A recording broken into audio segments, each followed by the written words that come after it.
Welcome back. For tonight's Unfiltered, we're looking at the questions being raised about President Vladimir Putin's future as a leader. This after a mercenary group captured a Russian military headquarters on Saturday. The group claims it was retaliation for Russian soldiers attacking one of their camps. They later pulled out of the base, claiming the move was a march of justice and not a coup. And let's go ahead and welcome in the former Indianapolis Mayor, Greg Ballard. Mr. Mayor, good to see you. Thanks for coming in studio for us on this busy night. Thank you so much. Thank you. We wanted to have you in because you have studied Russia extensively over the past couple of years. So your thoughts on the latest developments? Yeah, it's very interesting that I can't even imagine this having happened 30 years ago. To have a rebellion of some kind, because we know what would happen immediately afterwards. But I think it does pretend that people believing him to be a little bit weak, maybe there's something to this, even though the Prigozhin is backtracking a little bit. However, I think in the short term, I think Putin's going to be very tough, maybe even cruel, to make sure that he maintains his power. But I do think in the longer term, maybe the medium term, 3 to 5 years, I think it means he's in a little bit of trouble. What does this mean for the region? Well, I do believe that the relationships with China and India are critical, and how those are going to play out into the future. If we can isolate China by making sure that Russia is not perceived as the power that it used to be, as I tell people, without the nuclear arsenal and without the oil and gas exports, Russia is kind of a mediocre country.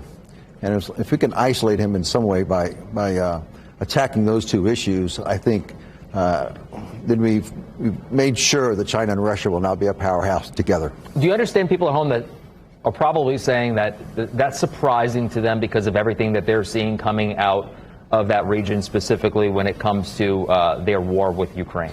Well, but as we saw very early in the war with Ukraine, they're not the Russian army that everybody thought they were. Clearly, it's a corrupt army. Clearly, there's command and control issues, and it looks like just what people would expect of a communist army, which is it's discombobulated in some way.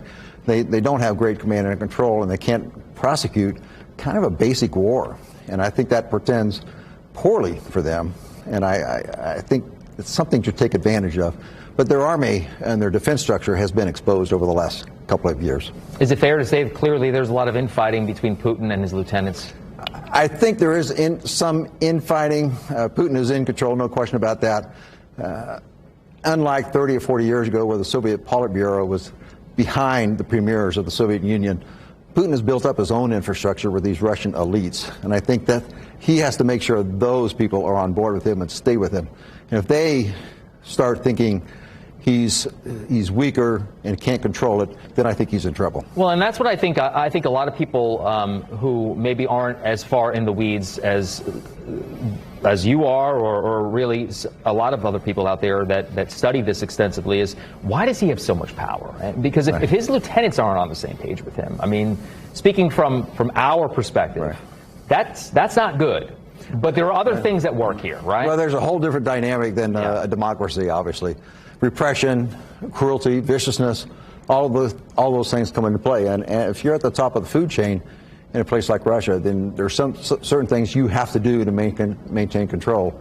And he has done those things. And he's been there 23 years now, a variety of positions, but actually he's always been in charge. So that's not going to change. But as long as he continues to have some backing at that first level, I think he's going to stay in charge for a while. I have about a minute left. What does this all mean for, say, our country?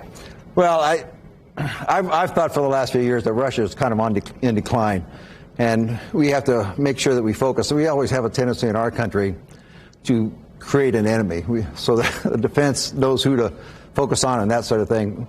As I grew up in the Marine Corps, Russia was always it. The Soviet Union was the focus. I'd like for us to start taking the focus away from that. I think strategically we have to keep an eye on them, but operationally, tactically, at the military level, I think we should start to focus away from them in other areas, because I think Russia's in decline. 30 seconds left. Do you agree with how our administration has handled the Ukraine-Russian situation? Yes, I actually do. I think Ukraine is essentially fighting the West war against Russia right now. And it is a war about democracy, I still believe that to be true. I applaud Zelensky for what he's doing, but we need to make sure that we prop that up and keep Russia busy doing other things. Former Indianapolis Mayor Greg Ballard, thank you so much for joining us. Thank you, Phil.